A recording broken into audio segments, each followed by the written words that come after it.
이제 드디어 버나드의 아가서 강의 2권 7쪽을 보시면은 설교 20일이 있습니다.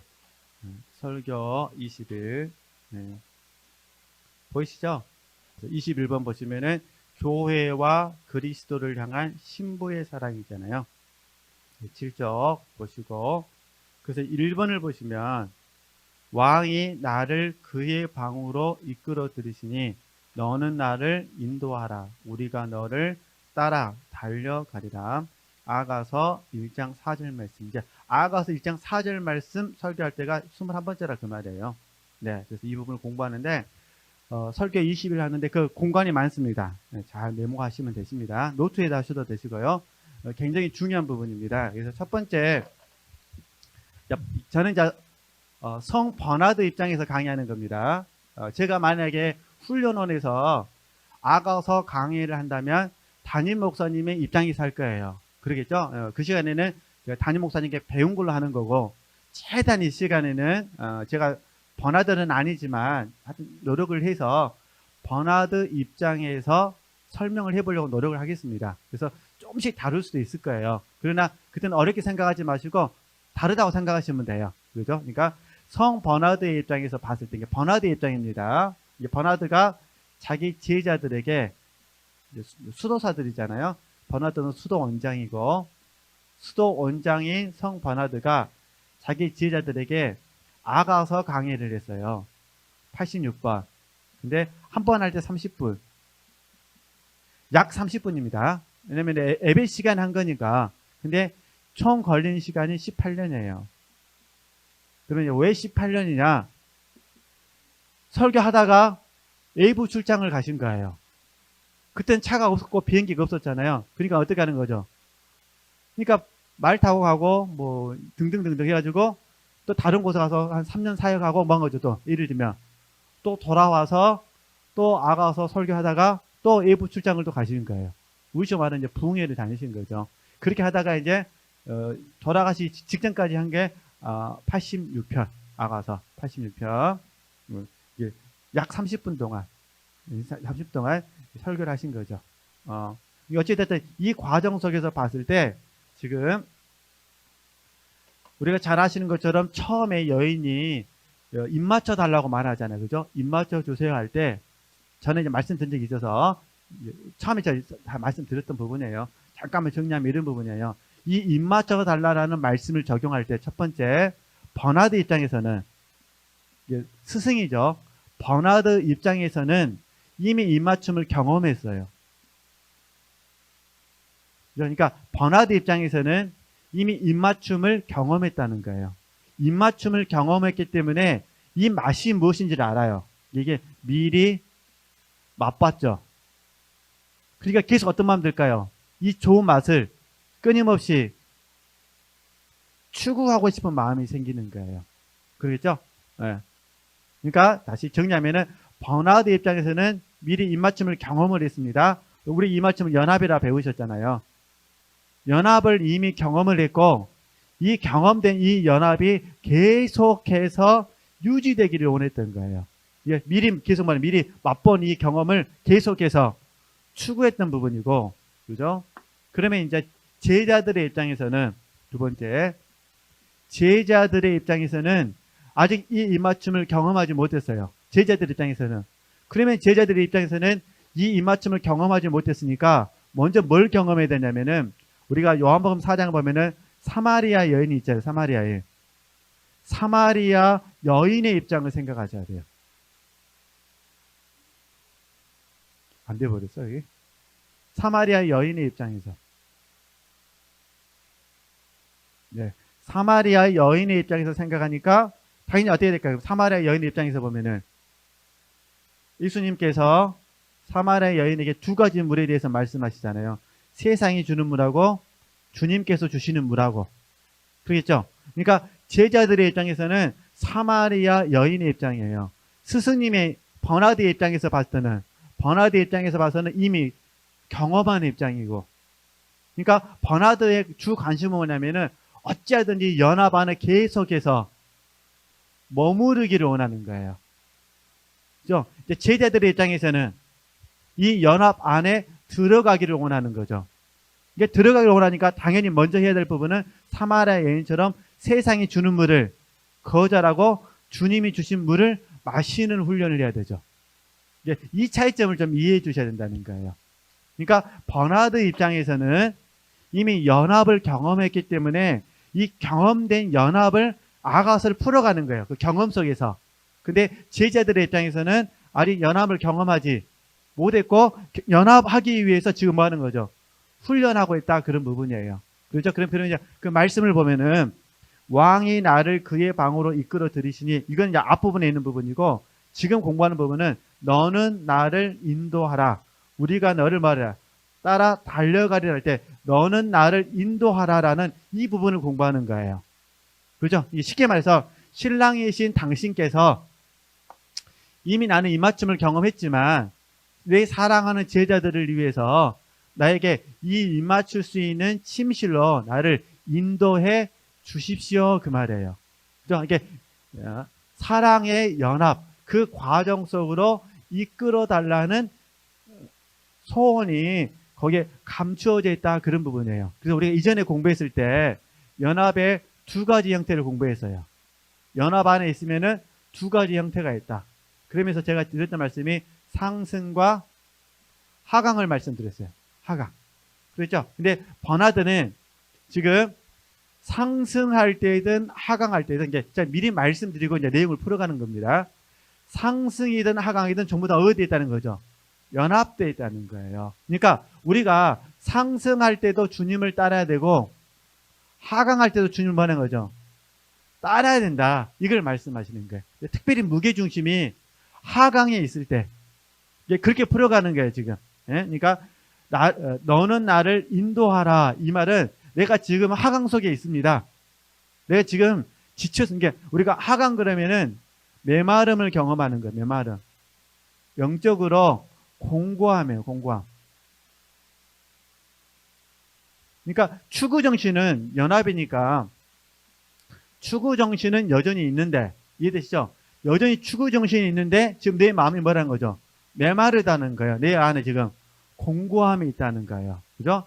좀 더 예를 들어서 도와드리면 저는 이제 잘 도와드리기 위해서 예를 드는데 그게 더 어려워지면 죄송합니다. 시편 42편 1절 말씀 사슴이 신의 물을 찾기에 갈급한 같이 내 영혼이 주를 찾기에 갈급하다는 거예요. 그러니까 주를 찾고 있는데 내 마음의 상태는 갈급하다는 거예요. 그러니까 메마름, 공고함. 내 마음이 바싹바싹 지금 하거든요. 타고 있다 그런 분이에요. 사슴이 신의 물을 찾기에 갈급한 같이 내 심령이 지금 죽게 되었습니다.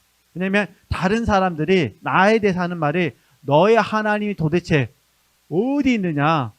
그러니까 내가 눈물로 뭐냐 눈물로 근심한다는 거예요. 그러니까 하나님 빨리 내게 오셔가지고 정말 하강이 아니라 뭐하게 하옵소서 상승하게 하옵소서. 근데 지금 버나드는 상승의 개념이 아니라 어디 개념 무게중심이 하강의 개념에서 설명하고 있다 그런 부분입니다. 그렇죠? 이제 우리 시절에 다시 정리하면은 상승할 때도 주님과 연합이요 하강을 경험할 때도 주님과 연합인데 근데 이제 버나드는 하강을 이제 뭐라고 부르냐면은 이제 상승부터 상승은 임재, 하강을 부재 또는 제한하심, 또는 빼앗으심 이렇게 표현하는 거예요. 무엇을? 하나님의 은혜를 또는 하나님의 사랑을 이렇게 표현하는 거예요. 그러니까 하강은 하나님이 당신의 은혜와 사랑을 제한하시거나 뭐 하는 거죠? 빼앗아가 버리시는 거예요. 그죠? 그리고 이제 임재는 함께 계시는 거잖아요. 사랑을 부어주시고 은혜를 부어주시는 부분이죠.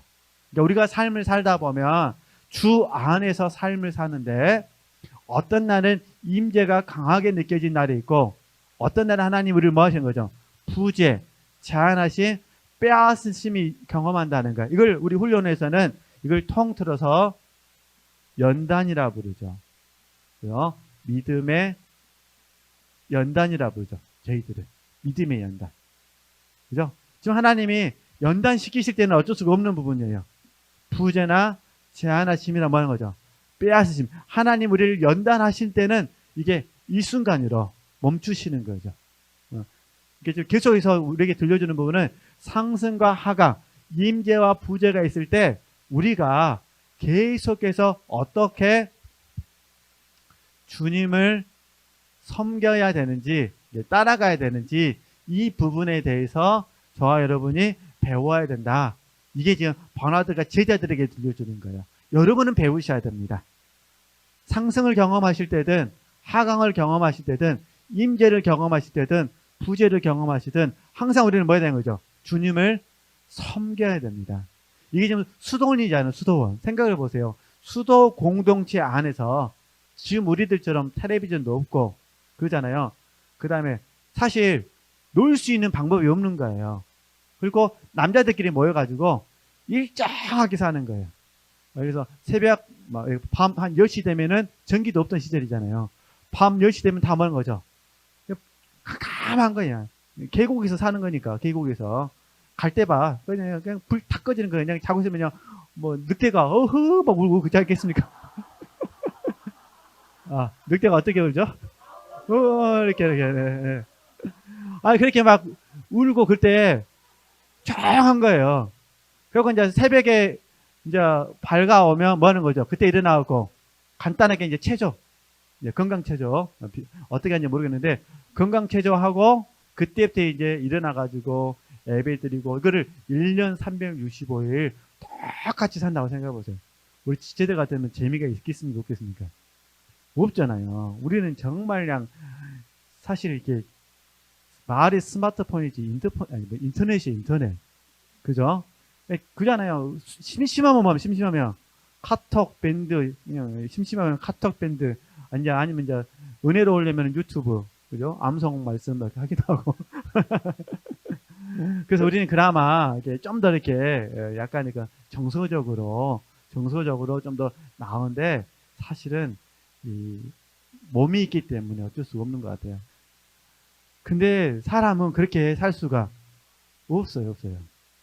사회적인 동물이라. 그래서 이게 복합적으로 이게 맞물려 있거든요. 어찌됐든, 이제 그래서 그 부분을 제가 좀 설명해 드리기 위해서, 이게 수도사들은 이런 삶을 사는 과정 가운데 이제 버나드가 들려주고 있다. 그래서 이거를 좀 전제하고, 그 다음에 이제 내용을 좀 보도록 하겠습니다. 네.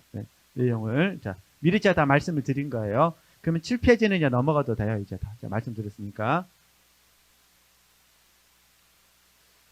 그럼 이제 8쪽을 보시면은 8쪽. 네. 8쪽에서 아래에서 6번째 줄 봐보실까요? 네. 아래에서 6번째를 보시면 신랑이 승천하는 모습을 지켜보면서, 이건 이제 사정제 말씀이잖아요. 이 말을 한 교회 안에 신랑을 따라가 함께 영광 중에 나타나는 갈망이 가득할 수 있습니까? 보세요.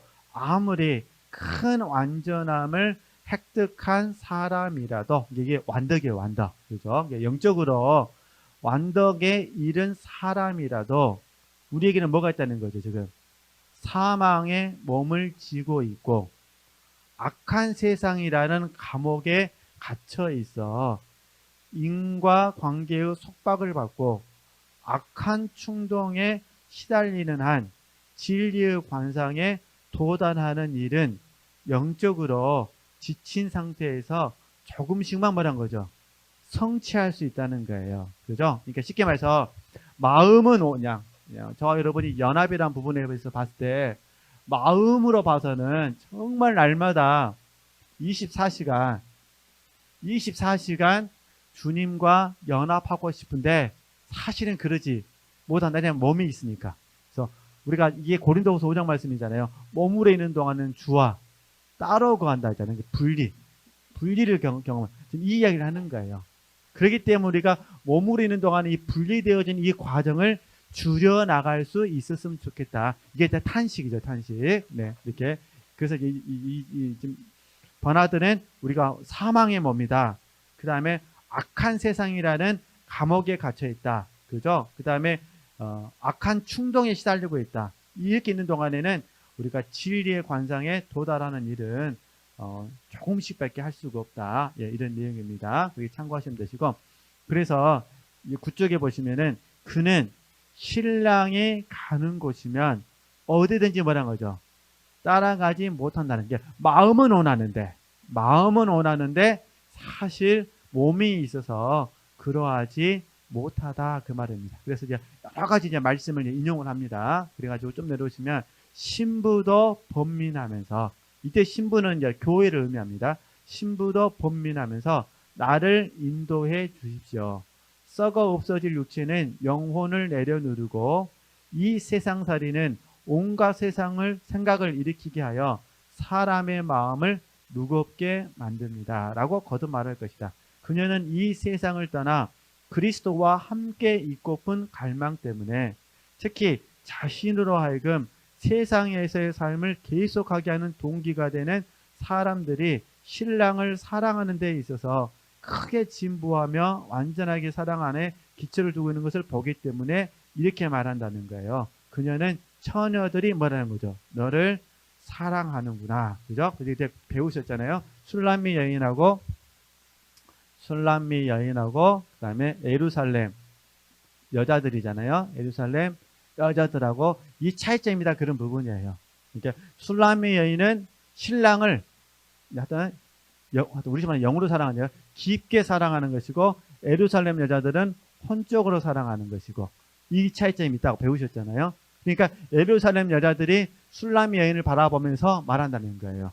그래서 이게 지금 책에 있는 내용이니까. 근데 저와 여러분이 지금 예루살렘 여자가 아니라 누가 되길 원하는 거죠? 우리도 술람미 여인이 되고 싶은 거잖아요. 여튼 버나드식으로 설명하면 연합, 주와 함께 연합되어져서 계속해서 살고 싶은 거예요. 그러면 이제 이 부분은 버나드는 이렇게 말 안 했는데, 제가 우리 사도 바울 이야기 너무 많이 배우셨으니까 사도 바울 고백을 하면 이제 이렇게 적용하시면 돼요. 거하든지 떠나든지, 이렇게 적용되는 거예요.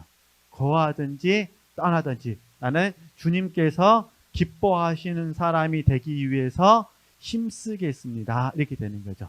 그러니까 머무르 있는 동안에는 주와 따로 거하는데, 이 주와 따로 거하는 것 때문에 탄식하면서 사는 것이 아니라, 내가 따로 거하지만 그래도 뭐 하겠습니다. 내가 거하든지 떠나든지 이 분리되어진 상태에서도 내가 하나님께서 기뻐하시는 사람이 되기 위해서 내가 힘쓰겠습니다. 이런 고백이다, 그런 의미예요.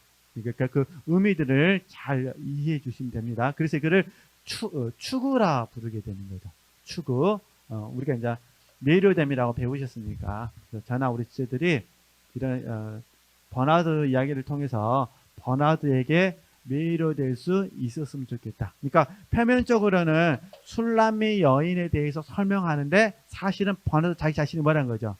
사모하는 마음, 매료됨에 대해서 설명하는 거죠. 어쨌든지 계속해서 연합 안에 거하고 싶어하는 마음, 이렇게 참고하시면 되실 것 같습니다. 네, 그러면은 좀 더 읽어보게 되면, 그래서 그녀는 처녀들이 너를 사랑하는구나라고 말하면서 그것을 언급했습니다. 그래서 좀만 더 내려오시면은 내가 이 세상에서 계속 뭐라는 거죠?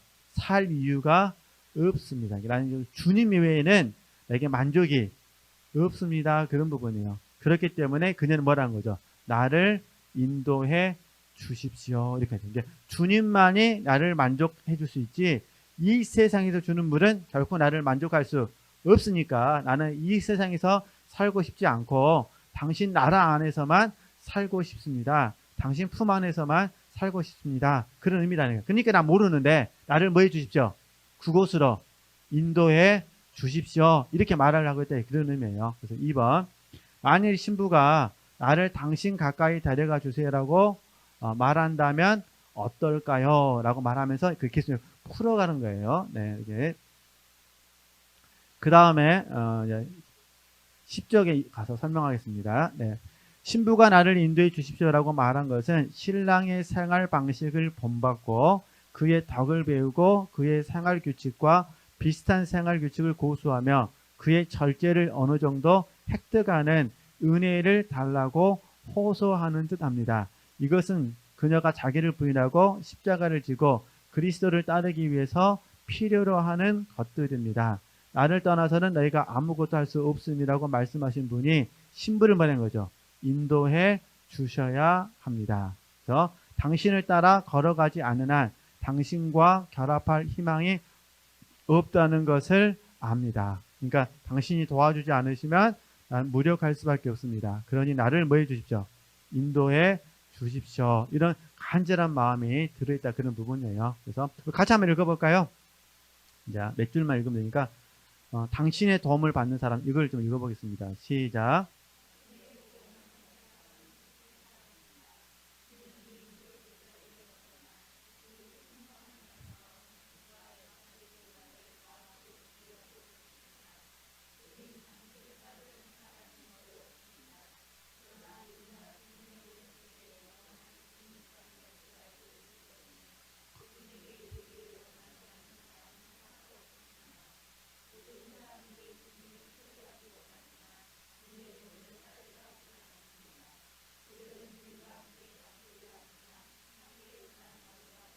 네, 이 부분을 이제 잠깐 다 알고 계시는 거예요.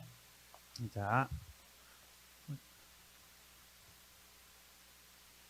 좀 이렇게 전에도 설명한 적이 있기 때문에 쉽게 제가 복습 차원에서 좀 말씀을 드리면은, 자, 하나님 나라에 들어가는 것과 하나님의 나라를 유업으로 받는 것은 다르다. 이 부분만 이해하시면 되세요. 네. 하나님의 나라에 들어가는 것은 은혜로 되어지죠. 하나님의 전폭적인 은혜. 그죠? 이건 좀 믿음의 문제고, 네. 근데 여기에는 대가 지불이 없습니다. 여기에는 대가 지불이 없는 거예요. 근데 하나님의 나라에 들어가서 하나님의 나라를 유업으로 받기 위해서는 뭐 해야 될까요? 여기서는요. 물론 하나님의 은혜로 됩니다. 하나님의 은혜도 되는데 여기서는 대가를 지불하셔야 돼요. 대가 지불. 그래서 여기에 저희가 자기 부인, 자아 부정, 자, 대표적인 것만 말씀드린 거예요. 자아 상실, 또 체험도 다 있어요. 다 여기에 들어가는 거예요. 체험 이거 다 포함이 되는 겁니다. 그냥 대표적으로 대가를 지불해야 될 부분이죠. 그래서 좁은 길이 되는 거예요. 좁은 길. 그러니까 구원에 이르는 길이 좁은 길이에요. 단순히 구원받는 길은 좁은 길이 아니고, 우리가 함께 힘쓰는 것은 지금 하나님의 나라를 뭐 하겠어요? 유업으로 받기 위해서 그렇다. 이게 지금 버나드가 바라봤을 때 많은 사람들이 하나님의 나라에 들어가서 그의 나라를 얻기는 원하지만 실질적으로는 뭐 하죠? 실질적으로는요. 대가를 지불하지 않는다는 거예요. 그러면 대가를 지불하지 않으면 그들은 이제 하나님의 나라를 유업으로 받지 못하죠. 왜냐하면 대가를 지불하지 않으면 그들은 육신으로 사는 거니까. 육신으로 사는 것이 되는 거잖아요. 그죠? 대가를 지불한 사람은요. 영으로 사는 거죠. 영으로 사는 것. 그래서 갈라디아서 말씀해 보면은 육신으로 사는 삶은 하나님의 나라를 유업으로 받지 못한다고 하셨으니까.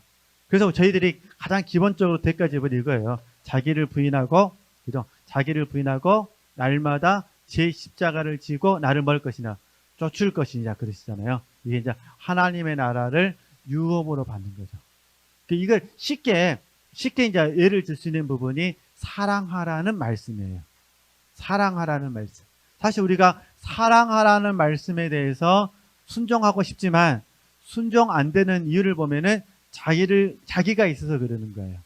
그죠? 이게 자기 부인이 되어지면은 사랑하는 게 쉽죠. 자기 부인이 안 되면 사랑이 어렵죠. 이렇게 되는 거죠. 그래서 우리가 누군가를 사랑하라는 말씀 앞에서 다시 한번 자기 부인, 자아 부정, 자아 상실을 적용하게 되는 거죠. 이게 자기 부인, 자아 부정, 자아 상실이 되어지는 그곳에 하나님 사랑이 채워지잖아요. 그러니까 하나님 사랑이 채워져서 그 사랑에 감동받아서 우리가 다른 사람을 사랑하는 부분이니까. 어쨌든 이 원리들을 좀 이렇게 여기 이제 더 깊은 부분은 이게 목사님이 다 배우셨기 때문에 그냥 넘어가도록 하겠습니다. 단지 버나드 입장에서 봤을 때 이게 이제 안타까운 거예요. 많은 분들이 하나님 나라에 들어가는 것에 대해서는 아는데 실질적으로 뭐 하지 않는다. 실질적으로 대가를 지불하지 않는다. 그런 부분을. 이게 우리 지체들이 주변에 혹시 뭐 신앙생활 하신 분들 이렇게 보시면 아실 거예요. 그분들도 다 하나님의 나라에 대해서 안다고 말하죠. 저는 이걸 이제 좀 더 풀어 설명해서 이렇게 말을 해요. 주님 다시 오심을 아는 것과 기다리는 것은 다르다. 저는 또 이렇게 이제 저도 구분을 하죠. 그러잖아요. 많은 분들이 주님 다시 오심을 안다고 말을 해요. 근데 안다고 해서 기다리는 건 아니잖아요. 그죠? 사실 우리가 기다림에 대한 공과가 열처녀 비유잖아요. 열처녀. 그죠? 기다림의 공과. 그래서 다섯 처녀는 바르게 기다리지 못했고, 지혜로운 다섯 처녀는 바르게 기다리고 그러잖아요.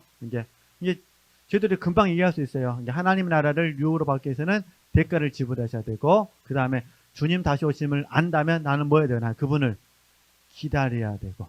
그죠? 그 기다리는 과정이 뭐라는 거죠? 미련한 다섯 처녀가 아니라 지혜로운 다섯 처녀로서 기다리게 되는 거죠. 그래서 저희들이 성령의 내적 충만, 생명, 생명의 문제와 그 다음에 등 밝힘, 등이 밝혀 있어야 되니까 등 밝힘, 빛이잖아요.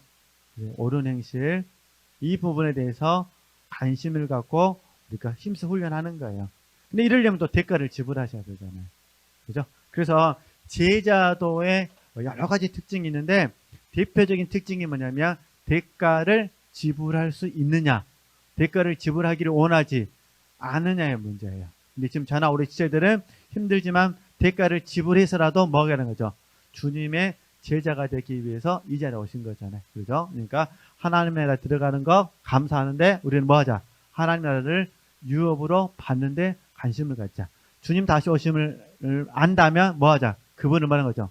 기다리자 그 말이에요. 그죠? 이 기다리는 것이 이제 인내고 또 믿음이 되는 거죠. 그래서 나의 의의는 믿음으로 말미암아 살리라 이렇게 말씀하시잖아요. 이렇게 적용하시면은 좀 도움이 되실 것 같아요. 네. 그래서 그 내용을 쭉 설명해 놨으니까 한번 이렇게 참고하면 될 것 같습니다. 그 다음에 쭉 내려와서요. 이제 밑에서 다섯 번째 줄 보겠습니다. 네. 그들은 주님을 찾아야 함에도 불구하고 그 일에 관심을 두지 않습니다. 그들은 주님을 따르지 않으면서도 주님께 가기를 원합니다. 너희는 나의 모든 시험 중에 항상 나와 함께한 자들인즉이라는 그리스도의 말씀은 그런 사람들에게 하신 말씀이 아닙니다. 제가 옆에다 불러드릴게요. 구경꾼, 방관자. 그러면 이제 금방 이해가 되셔요. 그죠? 그러니까 우리는 제자다 그 말입니다. 제자. 그죠? 저와 여러분은 주님의 제자. 그죠? 예. 제자와 반대되는 개념이 구경꾼. 좀 더 나쁘게 말하면 방관자. 이렇게 되는 거죠. 이렇게. 우리는 구경꾼이 돼서 안 되고 뭐 되는 거죠? 제자가 되어야 된다. 그 이야기를 하는 거예요. 네. 그죠? 그 다음에 이제 좀 더, 이제 우리가 이제, 하여튼 우리 관점으로 좀 더 깊게 설명하면은 주님께서 요한복음 14장 6절 말씀 하여튼 추후에 다시 또 공부할 기회가 생기니까 반복해서 다시 한번 그 의미들을 생각해 보는 겁니다. 주님께서 내가 곧 길이요, 진리요, 생명이라고 말씀드렸잖아요. 그러니까 주님을 통해서만 갈 수가 있는 거예요. 그죠? 그러면은 이거 좀 지우고 이렇게 이해하시면 돼요. 하나님, 예수님 하겠습니다. 예수님은 잘 아신 것처럼 생명의 온천이셔요. 예수님은 죄가 없으셔요. 근데 나는 생명의 온천이 아니에요. 나는 뭐냐? 생명의 통로예요, 통로. 그죠? 저희들이 가끔씩 사람들을 보면서 판단할 때 가만히 보셨으면 좋겠어요. 내가 왜 그를 판단하는가? 그죠? 물론 오늘 기대하니까 판단할 수 있어요. 기대 안 하면 판단 안 하니까. 그러나 가만 보면은 우리가 순간적으로 놓쳐버려요. 우리가 판단하는 그 사람을 생명에 뭐라고 하는 거죠? 온천으로 볼 수 있어요. 그게 아니라는 거예요. 이게 생명의 온천은 오직 누구시고? 예수님이시고, 저와 여러분은 생명의 통로가 되는 거예요. 이걸 구분하게 되면은, 아, 나도 통로고, 그도 통로고. 근데 우리가 아시잖아요. 통로 역할을 감당한다 하더라도 이끼가 낄 수가 있고, 그죠? 좀 더 깨끗한 통로가 될 수도 있고, 약간 좀 통로긴 통로인데 약간 부족한 통로일 수도 있고, 불순할 수도 있고, 그러잖아요. 그러니까 중요한 거는 이제 통로가 깨끗해지기를 바라는 거죠. 그래서 뭐 겉이 중요한 것이 아니라 뭐는 거죠? 속이 깨끗해지는 거죠. 네. 저와 여러분이 그래서 속 사람은 혼하고 영을 포함해서, 아니, 속은 그러니까 속 사람은 우리 영을 말하니까 우리의 속이 새로워져야 되죠. 새로움 그래야겠죠. 새로움. 속이 새로움. 이렇게 됩니다. 혼하고 영이 새로워진다는 부분이에요. 속 사람은 영을 의미하니까. 그래서 우리가 계속해서 우리 속을 새롭게 하는 거예요. 그래야 생명에 뭐가 되니까? 통로가 되니까. 그죠? 그러면 보세요. 예수님이 길이고 진리고 생명, 이제 생명의 원천이시니까 이게 당연히 저와 여러분이 만약에 진짜로 주님을 기다린다면 어떤 마음으로 기다려야 되냐? 그죠? 그분의 길을 가야 돼요. 그분의 길. 그죠? 그러니까 저와 여러분이 이 주님의 길을 알고 따라가야 돼요. 주님의 길. 그죠? 그 다음에 주님이 진리시잖아요. 그러니까 당연히 이것도 똑같아요. 주님의 진리 안에서. 그죠? 주님께 나온 것만 진리예요. 그 다음에 생명이니까 주님만이 생명이시잖아요. 주님의 생명, 하나님의 생명이잖아요. 하나님의 생명, 그 안에서만 저와 여러분이 이 길을 가는 거예요. 근데 이제 우리는 어떻게 하느냐? 우리가 아직 온전하지 않다 보니까 하나님의 방식대로 하나님을 사랑하는 것이 아니라 내 방식대로 하나님을 사랑할 때가 많아요. 아직 온전하지가 않으니까. 그러니까 어떻게 될까요? 그러면 내 방식대로 살아가니까 여기에 충돌이 일어날 때가 있어요. 충돌이. 주님의 길이 아니라 내 방식대로. 그죠? 내가 개입이 돼버려요. 내가 개입이 돼요. 내 방식대로 주님을 뭐 하고 싶어요? 사랑하고 싶어요. 내 방식대로. 그러면 여기도 마찬가지예요. 주님의 진리가 아니라 내가 보기에 옳은 것으로. 그죠? 내가 보기에 옳은 것으로. 그럼 하나님의 생명이 아니라 이제 뭐가 될까요? 그러면 이제 내가 생명자니까 혼적 생명이 되는 거죠. 혼적 생명. 자, 혼적 생명으로 하나님을 사랑하려고 하죠. 이게 문제인 것 같아요. 그래서 저희들이 끊임없이 성장을 배울 수밖에 없죠. 그잖아요. 왜냐하면 하나님께서 원하시는 방식대로 사랑하는 법을 배우는 그게 얼마나 어려워요. 그래서 우리가 하나님의 선하시고 기뻐하시고 온전하신 뜻을 구하는 것도 이유는 하나예요. 그분이 원하는 방식대로 살고 싶어서. 그죠? 예수님이라면 어떻게 하실까? 제가 잠깐 좀 이렇게 생각했던 부분인데 똑같잖아요. 그 질문도 사실은 그러잖아요. 하나님께서 원하시는 방식대로 살기 위해서 하는 거잖아요. 하나님의 선하시고 기뻐하시고 온전하신 뜻. 그러니까 이렇게 적용하시면 좀 도움이 되실 것 같아요. 우리가 함께 계속 훈련하는 것도 우리가 진리, 생명은 너무 포괄적이잖아요. 이 포괄적인 이 진리를 구체적으로 함께 학습하면서 좀 더 구체적이고 실제적인 것들을 배우게 되잖아요. 그죠? 구체적이고 실제적인 부분에 있어서 주님의 길, 주님의 진리, 하나님의 생명을 공부하고 그 다음에서 내 길, 내 얼음, 내 자아라는 생명, 혼적인 생명을 계속해서 부인해내는 거잖아요. 그죠? 이제 이걸 싹 부인하고 뭐라는 거죠? 날마다 십자가를 지고 주님을 쫓는 거니까 그렇게 하시고 우리가 힘들겠지만 한번 훈련해 볼 수 있었으면 좋겠습니다. 그러면 이제 추억의 강의를 한번 해보도록 하겠습니다. 추억의 강의, 추억의 책가방이 아니라 추억의 뭐 메모하셔도 되고 머리에다가 다 입력해 버리셔도 되고 들으시면서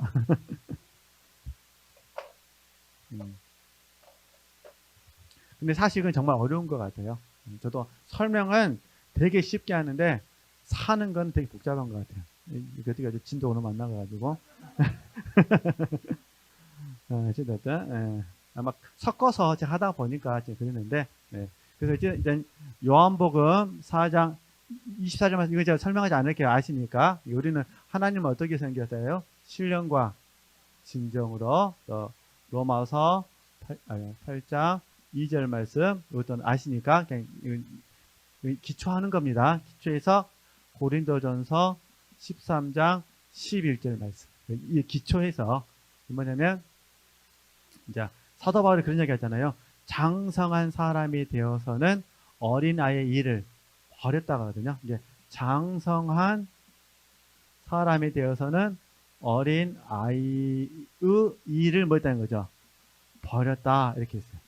어린아이의 일 특징이잖아요. 많이 있습니다. 근데 지금 제가 크게 이제 세 가지를 오래전부터 계속 공부하고 있어요. 혼자 묵상하고 있고 적용하고 있는데 참 이게 어렵더라고요. 이게 설명은 되게 쉬운데 적용은 참 어려워요. 근데 이제 우리가 어차피 우리 멘티가 있다고 그랬잖아요. 우리 자녀들이 있으니까 자녀들에게도 좀 적용하는데 좀 도움이 됐으면 해서 말씀을 드리는 겁니다. 그래서 복습할 때 너무 생각이 잘 나시면은 그냥 막 웃으시고 그냥 계시면 됩니다. 생각이 안 나시면 처음 듣는 마음으로 뭐 하시고 그냥 이렇게 메모해 주시면 되시고 어린아이의 첫 번째 특징이 뭐냐면은 첫 번째 특징이 자기 방식대로 방식이 어려우면 오남 자기 오남대로 사랑받기를 원하죠. 이제 자기 방식대로 사랑받기를 원하는 거예요. 얘들 보면 그러죠? 그러잖아요. 한밤중에 그냥 통닭 몸에 안 좋다고 아무리 말해도 막 하죠. 통닭 그러잖아요. 죽어도 좋아요. 통닭. 아이 죽어버리랍니다. 통닭 그러잖아요. 어쨌든 근데 우리 어른 되면 알잖아요. 어쩌다 한 번씩 별식으로는 좋아도 애들에게는 좋지 않다는 거. 특별히 애들은 또 밤에 양치질하기 싫어하잖아요. 안 닦아도 된다고. 이게 계속 안 닦기 위해서 뭐 먹는 거잖아요. 먹으면 닦아야 되니까. 안 그런가요? 계속 먹는 거예요. 안 닦으려고. 닦으라면 먹어버려. 알아서 할 테니까. 근데 사실은 쉽게 이제 웃자고 말씀드리는 거예요. 근데 어른들은 안 그러잖아요. 그죠? 어른들은 그러지 않으니까. 그러니까 어쨌든 자기 방식대로 사랑받기를 원한다. 그래서 특별히 제가 보니까 그런 것 같아요. 약간 얘들이 자기 방식이 자기가 강하면은 마트를 안 데리고 가야 돼요. 100% 마트 데려가면 싸우게 되어 있습니다. 가서 봐보세요. 10,000원, 20,000원, 30,000원, 40,000원, 50,000원. 사람은 다 똑같습니다. 얼마짜리 눈에 갈까요? 50,000원짜리 가게 되죠. 지체들 안 그러세요? 백화점을 갔는데 10만원, 15만원, 25만원, 40만원, 50만원, 100만원 딱 그죠? 지금 돈이 없어서 그렇지. 지름신이 임하고 남편이 능력만 되면 뭐합니까? 나도 프리티우마 그 배우처럼 가가지고 그냥 그러죠? 그냥 영화에서나 가능한 부분이죠.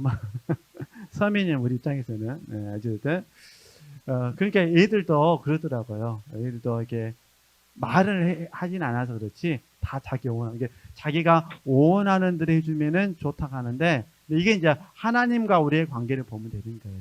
그래서 우리가 이제 우스갯소리로 이제 우리 기도 다 배우셨으니까 우리 기도할 때 결여가 있을 때 기도하잖아요. 그죠? 결여. 근데 이 결여는 하나님께서 우리에게 필요로 보시잖아요.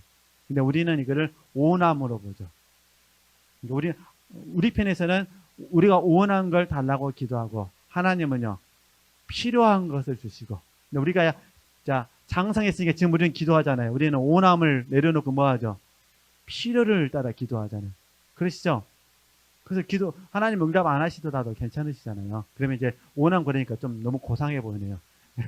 욕심, 욕망. 그러니까 하나님은 욕망을 따라 기도하면 응답하신다 안 하신다? 안 하신다. 그래서 우리가 욕망을 비워내는 훈련을 했잖아요. 그죠? 이게 이제 쉽게 제가 말씀드린 겁니다. 이게 첫 번째.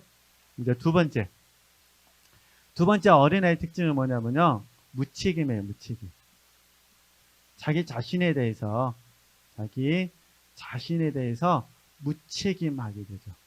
근데 우리가 성경적으로 보면은 주님이 우리를 얻으시기 위해서 피로 값주고 사셨잖아요. 당신의 목숨을 대속물로 주시고 우리를 구원해 주셨으니까. 그러니까 우리가 얼마나 소중한 사람입니까? 그래서 저와 여러분이 성장계, 장성한 사람이 되면 어린아이를 버리는데 그 중에 특징이 하나가 뭐냐면은 책임감 있는 사람이 되는 거예요. 그러니까 하나님과 우리의 관계 안에서도 저희들이 책임을 져야 되거든요. 근데 어린아이는 뭐 한다는 거죠? 무책임. 그래서 이게 좀 심해지면, 원래는 참 좋은 말이에요. 의존이라는 게 정말 좋은 말인데 여기다가 지나친을 넣는 거예요. 지나친 의존이 문제가 돼요. 그래서 이거를 이렇게 비꼬기 위해서 많은 사람들이 은혜 중독이라는 말을 썼죠. 은혜 중독. 사실은 의존이라는 거는 정말 좋은 은혜예요. 저와 여러분이 하나님을 날마다 뭐 해야 될까요? 의존해야 되죠.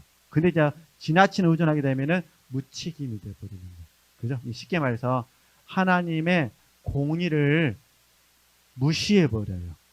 하나님의 공의를. 근데 이제 우리는 이제 그동안 오래 배우셨잖아요. 하나님의 공의 플러스 하나님의 사랑을 저희들은 배우잖아요. 그렇죠? 네. 우리는 하나님의 공의를 사랑하는데 무책임한 사람들은 하나님의 공의를 놔버려요. 지나친 의존, 은혜 중독이니까 우리 인간의 역할을 없애버리는 거예요. 오직 누구만 하시면 된다? 하나님만.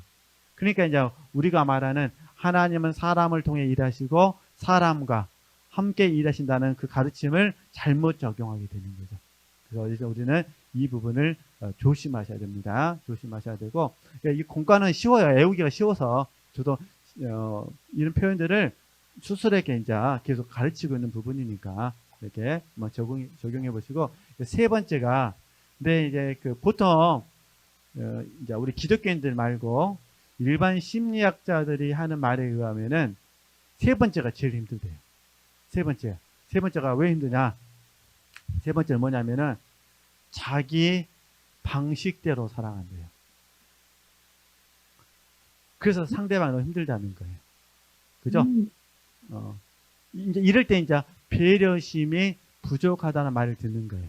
이게 자기 방식대로 말하는 거죠. 사랑하게 된다. 이게 이제 우리 신앙으로 적용하면 이게 되는 거예요. 내 방식대로 하나님을 구하겠다는 거죠. 사랑해. 이게 사도 바울이 그러잖아요. 장성한 사람들에서는 어린아이를 버렸습니다. 그리고 그 다음 말씀하시는 뭐냐면 지금은 우리가 거울로 보는 것 같이 희미하나. 이해되시죠? 나중에는 얼굴과 얼굴을 대면하여 볼 것이 이렇게 말하거든요. 그럼 이 말은 무슨 말이냐면은 사도 바울의 입장에서 봤을 때 나는 자기 방식대로 하나님을 사랑하는 것이 아니라 뭐라는 거죠? 하나님 방식대로 하나님을 뭐 하겠습니다? 사랑하겠습니다. 이거예요. 그래서 제가 이게 미리 써놨던 거예요.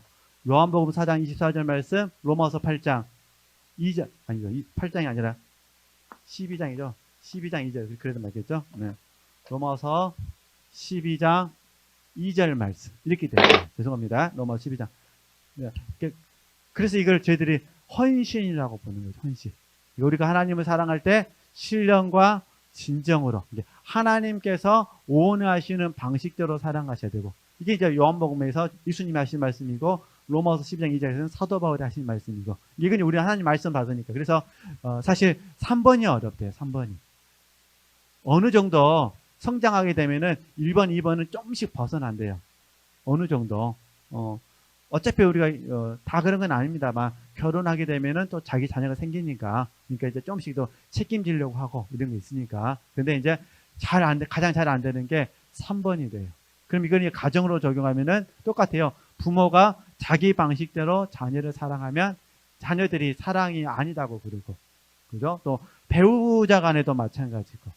참 어려운 게 그거예요. 자녀가 나다. 그러면 아빠, 엄마. 그러면 아빠가 자기 방식대로 자녀를 사랑하고 엄마가 엄마 방식대로 사랑을 해요. 그러면 나중에 이 자녀가 요령이 생겨요. 누구 밑에 붙어야 순탄할 수 있을 거예요. 요령이 붙어. 그래서 A 경우에는 그래요. 아빠. B 경우에는 엄마. 이렇게 전략적으로 이렇게 돼버리죠. 그런데 사실 부부는 또 싸워요. 각자 이렇게 자녀를 사랑하는 방식이 있습니다. 그러니까 제 말은 자기 방식을 일단 뭐 해놓고 내려놓고 다시 우리 기도해야 돼요. 하나님 방식대로 어떻게 하면 자녀를 사랑할 수 있겠습니까? 그래서 우리가 함께 훈련하는 거예요, 지금. 이제 지도자 과정을 통해서, 특별히 이제 담임 목사님의 가르침을 통해서 이제 내 방식을 내려놓고 뭐 하는 거죠, 지금. 하나님 방식대로 하나님을 사랑하고 사람을 사랑하는 법을 지금 우리가 배우고 있는 거죠. 그죠? 저도 배우고 있고, 우리 지치들도 배우고 있고. 그래서 어쨌든, 너무 쉽죠? 이거 말고도 많이 있습니다. 많이 있는데, 외우기 쉬운 것만 제가 골랐어요. 자기 방식대로 사랑받고, 무책임. 사랑하려고 하지도 않고, 자기 방식대로 사랑하려고 하고. 통상적으로 3번이 우리를 힘들게 한다는 거예요. 그래서 하나님은 계속해서 우리를 고쳐주시는 거예요. 우리 방식대로 하나님을 사랑하는 것이 아니라 당신 방식대로 하나님을 사랑하라고 이렇게 하시고 열심히 또 한번 공부하도록 하겠습니다. 이렇게 공부하는 것도 하나님 방식대로 하나님을 사랑하기 위해서 공부하는 거니까요. 이렇게 이해하시면 되실 것 같습니다. 수고하셨습니다. 하나님께 영광 돌리겠습니다.